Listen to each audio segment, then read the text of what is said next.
உறுப்பினர்கள் அனைவரும் வெளியில் இருக்கக்கூடிய எல்லாரும் வந்து உள்ளே உட்கார அமரக்கூடிய அன்புடன் கேட்டுக்கொள்கிறேன். வெளியே இருக்கிற அன்பர்கள் எல்லாரும் உள்ளே வரும்படி அன்புடன் கேட்டுக்கொள்கிறேன்.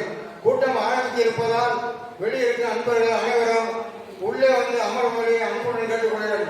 வணக்கம், நன்றி. சிறப்பாக இருந்தது என்பது கூறி தற்போது நிலையை அவர்கள் வருத்தம் தெரிவித்து பேசியிருக்கார்கள். அது காலத்துடைய கட்டாயம்.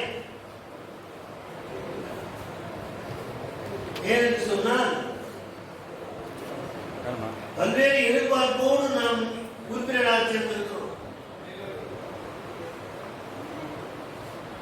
இந்திய காலகட்டத்தில் இந்திய அரசியல் சூழலில் நம்ம எதிர்பார்ப்புகள் இன்று நிறைவேறவில்லை என்பது நிதர்சனமான உண்மை. தேசிய ஓய்வு தினம் டி.எஸ். நாகரா அவரை பற்றி பேசுகிறோம். சந்திரசூட் பட்டியலாளர் அவரை தவறார். உச்ச நீதிமன்றத்தினுடைய நலம் நீதிபதியாக இருந்து ஓய்வு பெற்றவுடைய தவறார் தான் சந்திரசூட். அவங்க எல்லாம் வந்து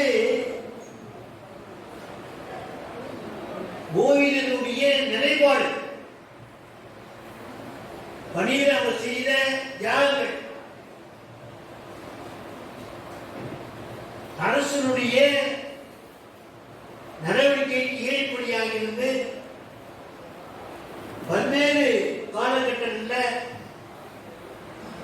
செய்த சேவைகள் எல்லாம் மனதில் வைத்துக் கொண்டுதான் அந்த நகர தீர்ப்பை எழுதினாங்க.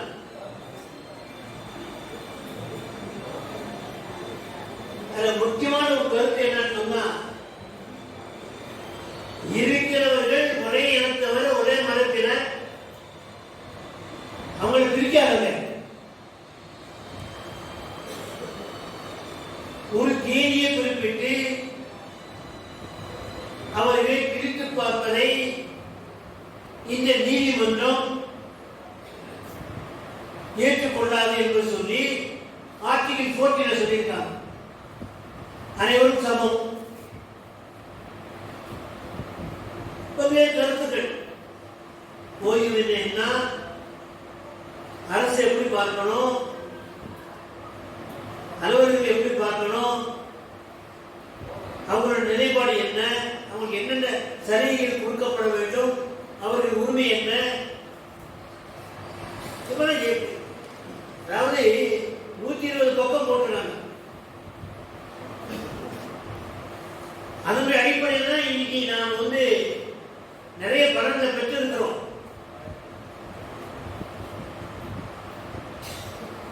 நம்முடைய சொந்தம் துவக்கப்பட்ட காலகட்டத்தில் நம்ம அதை நகர தீர்ப்பை குறிப்பிட்டுதான் பலன் கிடைக்கக்கூடிய பல அரசாணையை பெற்றிருக்கிறோம் என்பது நிரசனமான உண்மை. உறுப்பினர்களுக்காக வாய்ப்பு கொடுத்திருக்கோம். வேற எந்த சங்கமும் பண்ணல. உச்ச நீதிமன்றம் வரை சென்றேன். 271 உங்களுக்கு தெரியும், 272, 73. அதுக்கு பின்னால 188 12 95 உச்ச நீதிமன்றம் போய் நமக்கு சாதகமான தீர்ப்பு வாங்கணும். அரசாங்கம் அதை பார்க்கலையே. என்ன நோக்கத்திற்காக நாம் உச்ச நீதிமன்றம் சென்றோம், அந்த நோக்கத்தை அவங்க பார்க்காம அவங்களுடைய என்னப்படி ஒரு அரசாணையை போட்டு இன்னைக்கு வந்து சாங்ஷன் ஆகிச்சு. வரல இல்லை. எதுக்காக சொல்லணும்னு சொன்னா, நகராட்சிப்பையே இன்று தங்களுடைய எண்ணங்கள் போல தீர்ப்பு அளிக்கக்கூடிய நீதிபதிகளை இன்றைய நம் நாட்டில் பார்க்கிறோம்.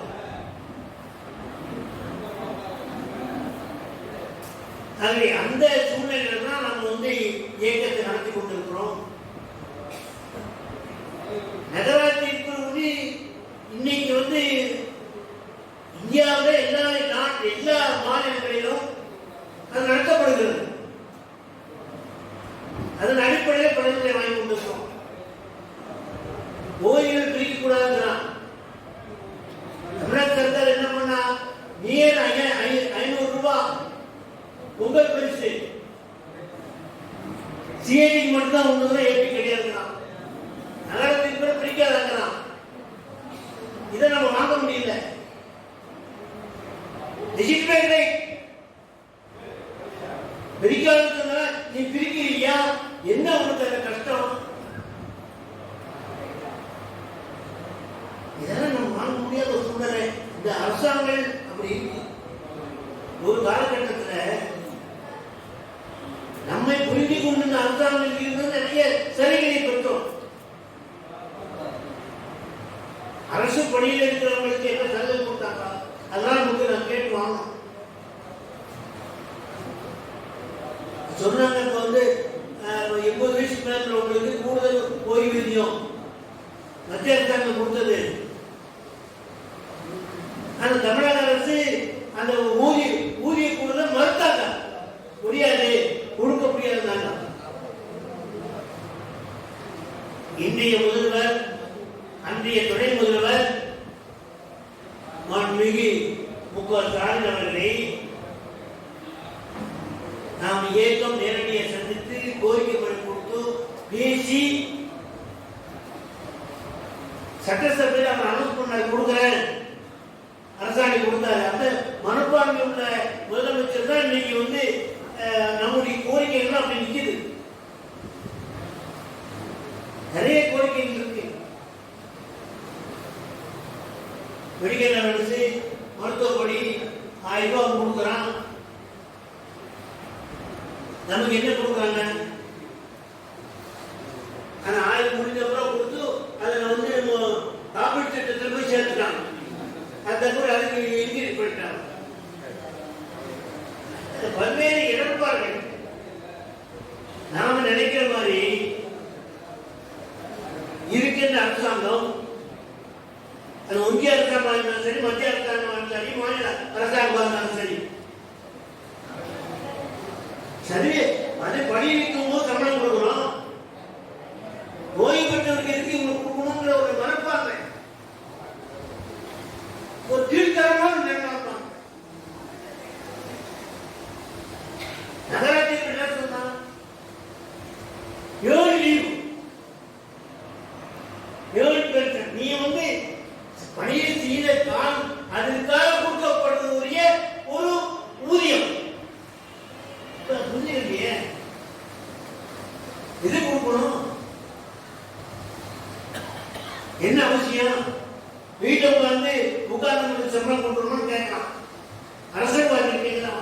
அவங்களை பற்றி ஒன்றும் பிரச்சனை இல்லை, நம்மளே கேட்கலாம். நீங்க சும்மா வீட்டை உட்கார்ந்து நான் உங்களுக்கு ஓதி கொடுக்கணுமான்னு கேட்கலாம். அந்த டாக்டர் என்ன புரிஞ்சுக்கணும்.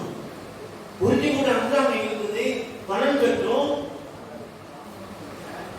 இப்ப இருக்கிற அதிகாரிகள் அம்மாக்கள் வேற விதம் பார்க்கலாம்.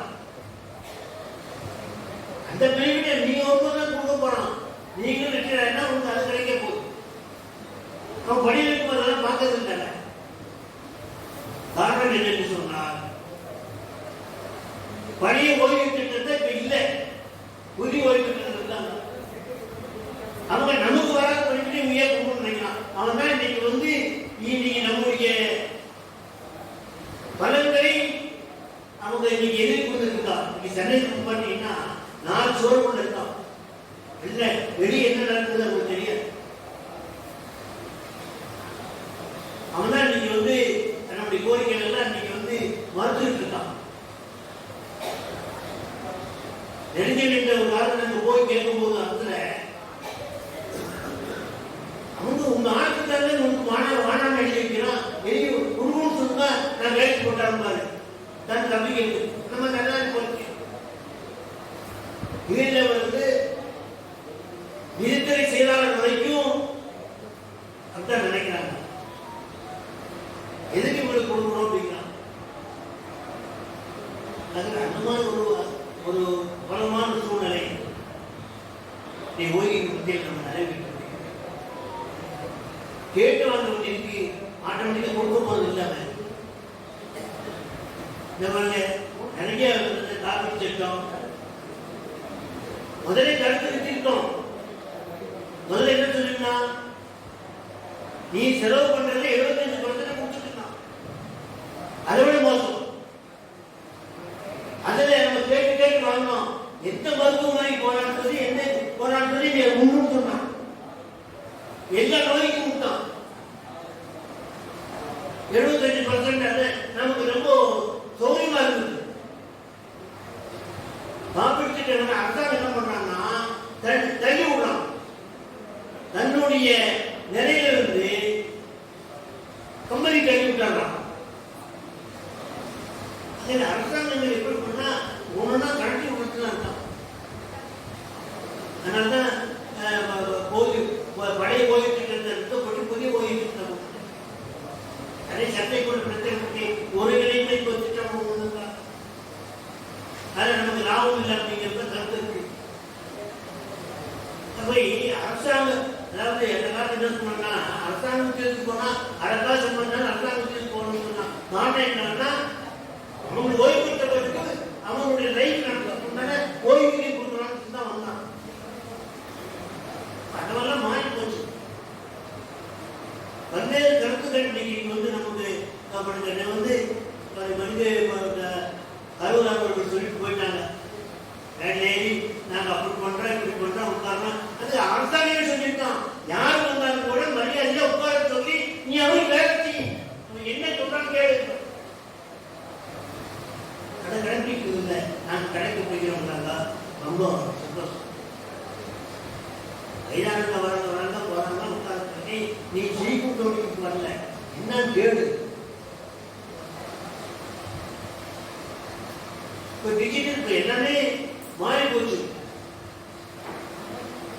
அந்த அளவுக்கு தான் இப்போ இன்னைக்கு வந்து ஒர்க்கோட குறைஞ்சு போச்சு. இல்லை கம்ப்யூட்டரைஸ் ஒரு நிறைய ஒரு சின்ன சம்பவம் புதிய காப்பீட்டு திட்டத்தினுடைய அடையாளத்தை எத்தனை பேருக்கு கரெக்டா கொடுத்துருக்காங்க. தருவத்திலையும் பார்க்கறது இல்லை, அவன் இன்சூரன்ஸ் பார்க்கறது இல்லை. பழத்தை வச்சு 26 வரைக்கும் நீ வாங்கிக்கணும். அந்த மாதிரி ஒரு நிலைகள் ஓய்வூதிய நிலைகள் நாம் நம்முடைய பணத்தை ஒன்றுபட்ட ஒரு நிலையை நாம் ஏற்படுத்தினால்தான் இனி வருங்காலங்களில் நம்முடைய லெஜிட்டிமேட் ரைட்ஸ் ஊதியக்குழு வருது மத்திய அரசாங்கம் அவனுக்கு கொடுக்குறான் அங்கோன்னு கொடுக்குறான். அதை வாங்க வேண்டிய ஒரு நிலை இருக்கு. அந்த நகராட்சி பற்றி என்ன சொல்லிருக்காங்கன்னா மத்திய அரசாங்கம் என்னென்ன கொடுத்தோ அதெல்லாம் கொடுன்னு சொல்லியிருக்கான். அதே போல பணியாளர்களுக்கு என்னென்ன சலுகை கொடுத்தோ அதெல்லாம் கொடுன்னு சொல்லியிருக்கான். கொடுக்க போறது இல்லை, கொடுத்தது இல்லை. நியமச்சடங்கு இறப்புங்கிறது எல்லாத்துக்கும் உண்டு. பணியிடத்தவனுக்கு மட்டும் 1 லட்ச ரூபா கொடுக்குற ஒரு 25-30 ஆண்டுகளும் அவங்க பணியாற்றி ஓய்வு பெற்றவங்களுக்கு கொடுக்க கூடாதா? டிமாண்ட் இன்னும் நிறைவேறல. நிறைய கொடுத்தது 5000 ரூபாய்க்கு 6000. அவர் உணர்ந்திருந்தாரு. அவங்க அந்த காலத்துல சம்பளம் பண்ணி அந்த டெட் பாடி எடுக்கிறதுக்குள்ளே சில இடங்கள்ல வசதி இல்லாமல் இருந்தாங்க குடும்பத்துல. அப்பதான் அவங்க இந்த ஸ்கீம் கொண்டு வந்தாங்க. அந்த மாதிரி ஆட்கள் இப்ப இல்லை. அது பல்வேறு பிரச்சனைகள். இன்னைக்கு வந்து ஏறாமன் சொன்ன மாதிரி மற்றவன் சொன்ன மாதிரி வாங்க பேசுவோம். அலுவலகம் திறந்திருக்கு, 2 நாள் இருக்கு. பிரச்சனை வந்து நம்ம கூட பேசினாலும் பிரச்சனை தீரும். ஒருவருடைய நம்முடைய கருத்து பரிமாறங்கள் ஏற்பட்டால் நம்முடைய நமக்கு என்ன தேவைன்னு தெரியும். அந்த பழக்கத்தை கொண்டு வாங்க. நிர்வாகிகளை ஊக்குவிங்க. நம்முடைய இயக்கத்தினுடைய வளர்ச்சியை பெருக்கும். தமிழகத்தில் 25வது ஆண்டினுடைய நினைவிழா, வெள்ளி விழா அனைத்து சங்கங்களும் பாராட்டுகிற வகையில் முடிச்சுக்கோம். இனிமே நாம ஒன்னு தான் போகணும். பல்வேறு இடர்பாடுகள் என்னை மாநில மையம் பல்வேறு இடர்பாடு மத்தியில தன்னுடைய நடவடிக்கையை சிறப்பாக நடத்தி கொண்டிருக்கிறார். எல்லா பிரச்சனைகளுக்கும் அவர் தீர்வு காண்கிற முயற்சிகள் எடுத்துக் கொண்டிருக்கார்கள். அதுக்கு நம்ம உறுதுணையா இருக்கணும். உறுதுணை இருக்கும் போது ஒரு இயக்கத்தில், அதாவது யானையின் பலம் தும்பிக்கையில், இயக்கத்தின் பலம் உறுப்பினர். உறுப்பினர் எவ்வளவு இருக்காங்க இயக்கத்துடைய பலம். நீங்க பார்த்தீங்கன்னா ஒரு போராட்டம் போட்டு ஒரு ஆர்ப்பாட்டம் போட்டா அவன் இருக்கிறவளை வச்சுதான் அவன் போலீஸ்கார 10 வரை 20 வரலாம், இல்லைன்னா ஒழுங்காக இருக்கும். உறுப்பினருடைய நமக்கு வரனா இயக்கத்தை பரப்பணும். அதுதான் நம்முடைய கோரிக்கையை வென்றெடுத்துக்கான ஒரு வாய்ப்பை நமக்கு ஏற்படுத்தி தரும். ஆகவே நம்முடைய பக்கத்தில் இருக்கிறவர்கள் ஓய்வு பெற்ற ஒருவர் அவரை நம் இயக்கத்தை சேர்வதற்கு உண்டான முயற்சிகளை நம்ம பண்ணணும். நான் அடிக்கடி சொல்றேன், நீங்க சிலர் என்ன பண்ணா ஒவ்வொரு மாசமும் சென்னைக்கு போங்க, யாராவது ரிட்டையர் ஆகிறது கேளுங்க, அவங்களுடைய முகவரியை வாங்கிக்கலாம், அவங்க வீட்டு சந்திப்போம், கேட்போம். நிர்வாகி நம்ம தான் பண்ண உறுப்பினர். நமக்கு இந்த மாதிரி நகரத்துல கிராமங்கள்னா அவங்க ஈஸியா சேர்த்துக்கிறாங்க, தெரியுது. மேல உட்காந்து உட்காந்து எப்படி நமக்கு தெரியுது. இந்த மாதிரி ஒரு நிலையை போடுவாங்க. இந்த மாதிரி போனா நம்ம வேலை கூட்டம் போடணும்னு சொன்னா நம்மளுடைய பிரச்சனை பற்றி நீங்க பேசிக்கமா, நம்ம குறைகளை பற்றி நீங்க பேசிக்கமா, பேசணும். வேலை கூட்டத்தில் நம்முடைய பலம், பலவீனம், செயல்பாடு, என்ன தவறு இருக்கணும், என்ன செய்யணும், யாருக்கு என்ன குறை இருக்கு, அதை விவாதிக்க வேண்டிய ஒரு குழுதான் வேலை. நாம என்ன கேட்க போறோம், மாவட்டத்துக்கு என்ன தீர்மானம் போட போறோம், மாவட்டம் நம்ம என்ன கேட்டுட்டாங்க, நாம என்ன மாணவர்களுக்கு எதிர்பார்க்கிறோம், மாநிலங்களுக்கு என்ன எதிர்பார்க்கிறோம், தீர்மானங்கள் வாசிக்க போறாங்க. நீங்க மாநில செயல்படுத்தி மாநில பொதுக்குழு நிறைய கோரிக்கைகளை வைக்கிறோம். இந்த கோரிக்கையை வென்றெடுப்பதற்குண்டான வாய்ப்புகள் எந்த வழியில் போய் நம்ம பண்ண போறோம். ஒரு காலகட்டத்தில் இயக்கம் நடத்திய போராட்டங்கள், இயக்கங்கள் அரசாங்கமே கூப்பிட்டு பேசலாம். நம்முடைய மறைந்த முன்னாள் நம்முடைய முதலமைச்சர் நம்முடைய ஜெயலலிதா அவர்கள் நம்முடைய கோரிக்கை எல்லாம் கேட்கும். அரசு மத்தியில, நம்முடைய அதிகாரிகள் மத்தியில, மத்தியர்கள் மத்தியில ஒரு கூட்டம் போட்டாங்க. அதுல பல்வேறு ஓய்வு பெற்றவர்கள் இருந்தது கூட ஓய்வு பெற்ற அலுவலகம் சென்னை என்று அமைத்து மற்றவர்கள் கூப்பிட்டாங்க. அதனுடைய தலைவர்களுக்கு நான் அந்த கூட்டத்தை கலந்துட்டேன், வேற யாரையும் கூப்பிடல. அப்ப அவன் என்ன பார்க்கிறான்னா, இந்த தமிழகத்திலே ஓய்வுகளுக்காக செய்யக்கூடிய ஒரு நல்ல சட்டம் தேவை என்ன என்பதை உணர்ந்து இயக்கம் நடத்துகிற ஒரு சட்டம் இதுதான் அப்படின்னு முடிவு பண்ணாங்க. நம்மளை கூப்பிட்டு டிபிஐ ஒரு சட்டம் போட்டாங்க. எப்ப கொடுத்தோம்னா நம்முடைய பலம் முதலமைச்சர் போனோம், கோரிக்கை கொடுத்தோம், ஏழை பார்க்க வாய்ப்பெல்லாம் கிடைச்சது. ஆமா, அது 1/2/2013 அன்னைக்கு சட்டசபை நடக்குது. நம்ம ஊரோட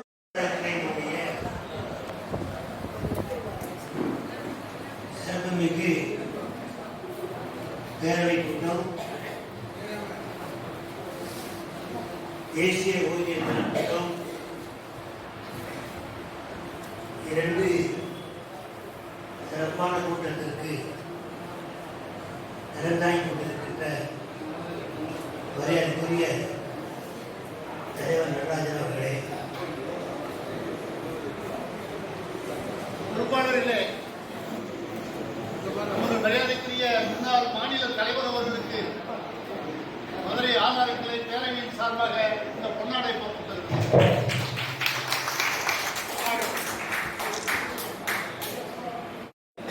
ஓய்வு பெற்றவர்கள் அல்ல, பணி நிறைவு செய்தவர்கள். ஓய்வு என்பது வாழ்க்கையில ஒரே ஒரு தடவை தான் வரும்.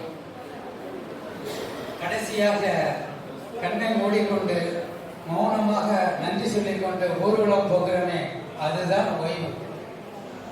நாம் எல்லாம் பணியினை நிறைவு செய்திருக்கின்றோம். இது பணி நிறைவு செய்தோர் அமைப்பு. பணி நிறைவு செய்தவர்கள் ஒவ்வொரு பணியிலும் இருக்கின்றார்கள். இந்த நாம் நம்முடைய பணியை நிறைவு செய்திருக்கின்றோம், அவ்வளவுதான். உங்களுக்கு சில செய்திகளை சொல்லிக் கொள்கின்றேன். உங்கள் உரிமைகளை பாதுகாப்பதற்கு நீங்கள் எல்லாம் பணி நிறைவு செய்தவர்கள். பணியிலே இருக்கின்ற பொழுது அதிகமாக ஊதியம் கொடுத்து விட்டோம், ஹவுஸ் ரெண்ட் வீட்டு வரி அதிகமாக கொடுத்து விட்டோம் என்றெல்லாம் ரெக்கவரி போடுவார்கள். அதனை செய்ய முடியாது. அந்த சம்பளம் அதிகம் கொடுத்திருந்தாலோ, வீட்டு வரி தவறுதலாக கொடுத்திருந்தாலோ அதற்கு பொறுப்பு நிர்வாகம் தான், அந்த ஊழியர்கள் அல்ல. அப்படி ஏதாவது நூற்றுக்கணக்கானவர்களுக்கு நாங்கள் நீதிமன்றத்தில் அந்த ரத்து செய்து உத்தரவு வாங்கி கொடுத்திருக்கின்றோம். ஆகவே உங்களுக்கு பிடித்தம் என்று எந்த உத்தரவு வந்தாலும், அது சம்பளம் பிடித்தமாக இருந்தாலும் சரி, வீட்டு வாடகையாக இருந்தாலும் சரி, அல்லது பென்ஷனிலே அதிகம் கொடுத்து விட்டோம், இப்பொழுது ரெக்கவரி போடுது என்று சொன்னாலும் அதனை செய்ய முடியாது. அந்த ரெக்கவரி தவறு, அது நிர்வாகம் தான் பொறுப்பு. இதை நான் சொல்லவில்லை, உச்ச நீதிமன்றம் சொல்கின்றது. தவறாக கொடுத்திருந்தால் அந்த தவறாக கொடுத்த ஊழியர்கள், அதிகாரிகள் யார் பொறுப்போ அவர்களிடம் பணத்தை வசூல் செய்யுங்கள் என்று நீதிமன்றம் உத்தரவிடுகின்றது. ஆக பணி நிறைவு செய்த உங்களிடமிருந்து எந்த பணத்தையும் வசூல் செய்ய இயலாது. அடுத்து குற்றப்பத்திரிகை, ஓய்வு பெற்றவர்கள் மீது குற்றப்பத்திரிகை ஏற்படுத்துவார்கள். ஓய்வு பெற்ற பிறகு அந்த சம்பவம் நடந்ததிலிருந்து 4 ஆண்டுகளுக்கு பிறகு எந்த குற்றப்பத்திரிகையும் ஏற்படுத்த முடியாது. அந்த குற்றப்பத்திரிகை செல்லாது. Within 4 years from the date of commission of the alleged offence and date of retirement, ஓய்வு பெற்ற 4 ஆண்டுகளுக்கு பிறகு அது போன்ற குற்ற பத்திரிகை எதுவும் கொடுக்க முடியாது. ஆக உங்களுடைய குறைகளுக்கு நீதிமன்றம் தான் கடைசி தீர்வு. அலுவலர் பென்ஷன் ஓய்வு பெற்ற பிறகு 10 ஆண்டுகள் விவசாயத்துறையிலே பென்ஷன் வாங்காமல் இருந்தவர்கள் எத்தனையோ பேர், அவர்கள் தான் வந்திருக்கின்றார்கள். பென்ஷன் ஓய்வூதியமும் வாங்கி கொடுத்து அந்த தாமமாக கொடுத்தார்களே, அதற்கு வட்டி 2 லட்சம் 3 லட்சம் வட்டியையும் வாங்கி கொடுத்திருக்கின்றோம். ஆக கடைசி புகலிடம் நீதிமன்றம் தான். உங்களுக்கு எந்த குறைகளாக இருந்தாலும் துறை வாரியாக தீர்க்க முடியவில்லை என்றால் நீங்கள் நீதிமன்றத்தை நாடலாம்.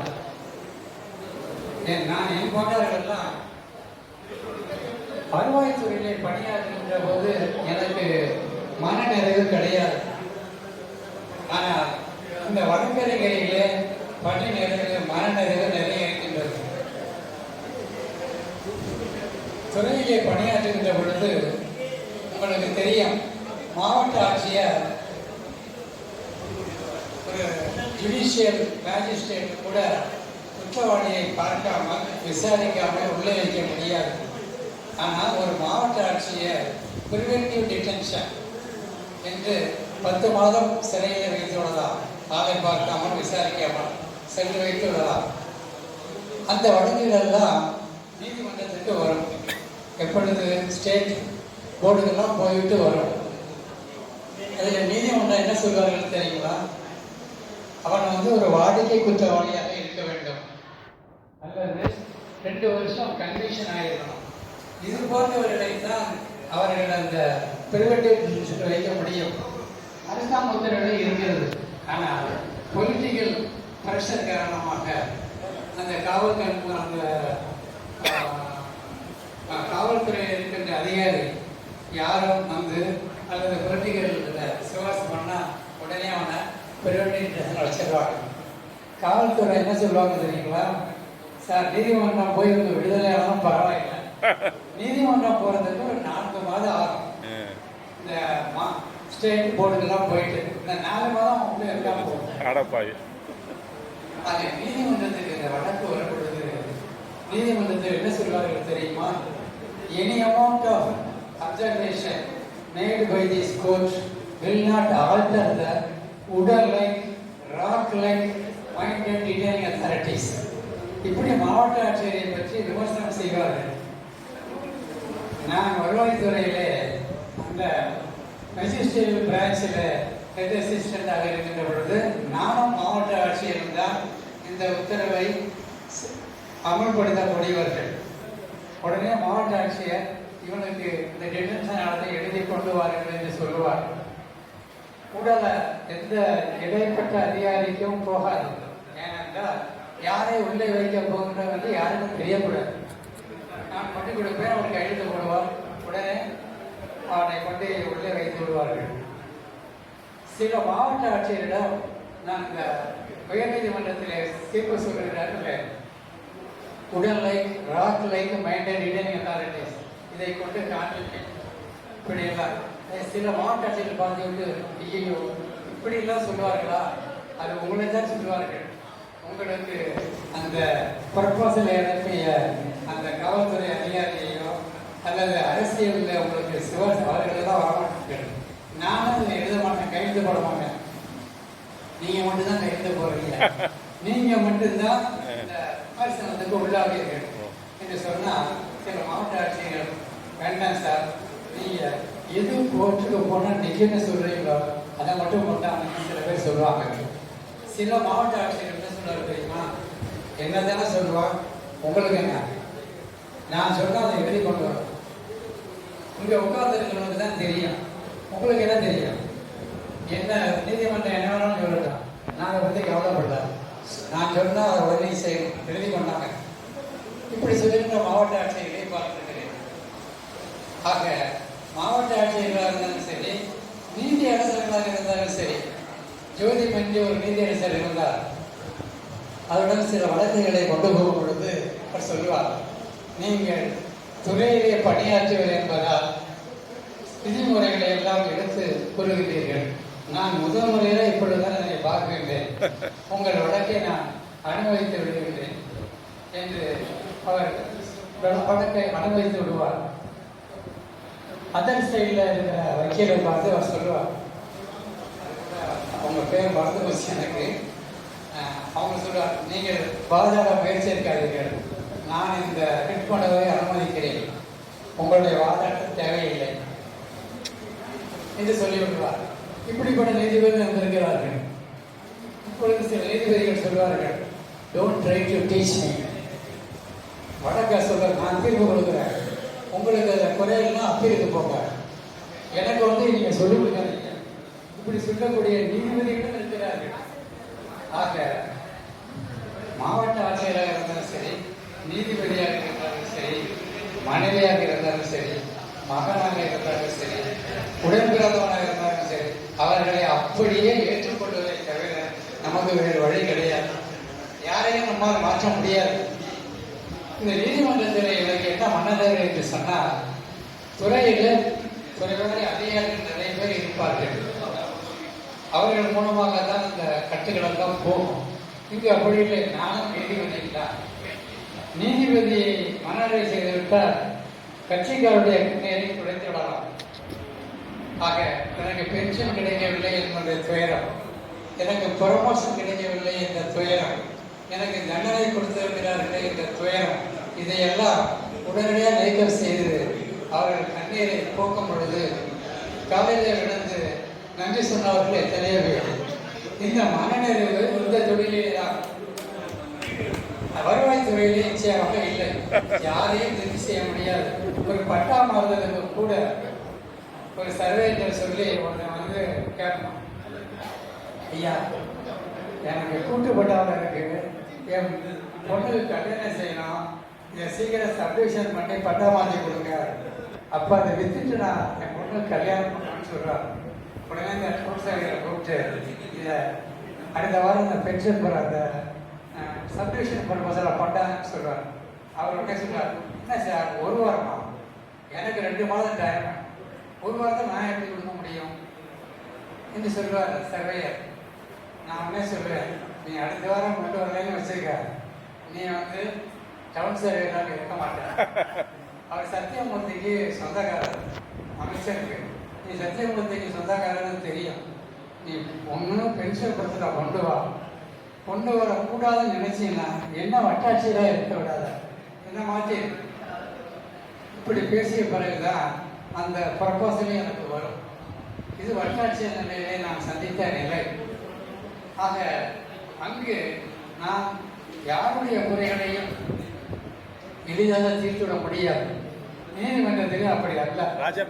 நான் எந்த வெற்றி பெற முடியுமோ, யாருடைய கண்ணீரை துடைக்க முடியுமோ அந்த வழியை தான் எடுத்துக் கொள்வேன். நான் 50,000 ரூபா பென்ஷன் வாங்குறேன், அதனால 5 ரூபா 10 ரூபாய்க்கு மேலே வாங்குறது இல்லை. எந்த கட்சிக்காரர் வந்தாலும் சரி, சில பேர் தலையாரிகளாக வருவாங்க, ஐயா என்னோட இல்லை 3 ரூபா தான் இருக்கு, கொடுங்க வாங்கிக்கிறேன். ஆக வாழ்க்கையில் நாம் எத்தனை பேருடைய கண்ணீரை துடைக்கின்றோம் என்பதுதான், எத்தனை பேரை நாம் மகிழ்ச்சி செய்கிறோம் என்பதுதான் வாழ்க்கையினுடைய குறிக்கோளாக இருக்க வேண்டும். தப்பி தவறி கூட யாரையும் நாம் சங்கடப்படுத்தி விடக்கூடாது. எத்தனை பேரை வாழ்க்கையில் மகிழ்ச்சி படுத்துகிறோம் என்பதுதான் முக்கியம். ஆக இந்த வழக்கறிஞர் தொழிலிலே என்னால் முடிந்தவரை மகிழ்ச்சிப்படுத்தப்படுகின்றது. வழக்கிலே ஜெயிக்க முடியாத கேஸை எடுக்கவே மாட்டேன். சார் எப்படியானாலும் சரி இந்த கேஸை எடுத்துக்கலாமாங்க, அதற்கு எத்தனை பேர் தயாராக இருக்கின்றார்கள். போக உங்கள் வழக்கிலே வெற்றி பெற முடியாது, அதனை உங்களிடம் அந்த கட்டணத்தை பெற்றுக்கொண்டு அந்த வழக்கு தோற்று போனால் சங்கடம் என எடுக்கவனை சொல்லிவிடுவேன். ஆகவே சகோதரர்களே சகோதரிகளே, நாம் நம்முடைய வாழ்க்கையிலே முடிந்தவரை எத்தனை பேரை மகிழ்ச்சிப்படுத்துகின்றோம் என்பதுதான் நம்ம வாழ்க்கையினுடைய குறிக்கோளாக இருக்க வேண்டும். தப்பி தவறி கூட யாரையும் சங்கடப்படுத்தி விடக்கூடாது. அது மனைவியாக இருந்தாலும் மகனாக இருந்தாலும் உடன்பாடு யாராக இருந்தாலும் அவர்களுடைய இயல்பான குணங்களை நாம் அப்படியே ஏற்றுக்கொள்ள வேண்டும். அப்பொழுதுதான் குடும்பத்திலேயே அமைதி இருக்கும் என்று இதனையெல்லாம் கூறிக்கொண்டு எனக்கு வாய்ப்பு வழங்கிய உங்கள் அத்தனை பேருக்கு நன்றி கூறி அமைகின்றேன்.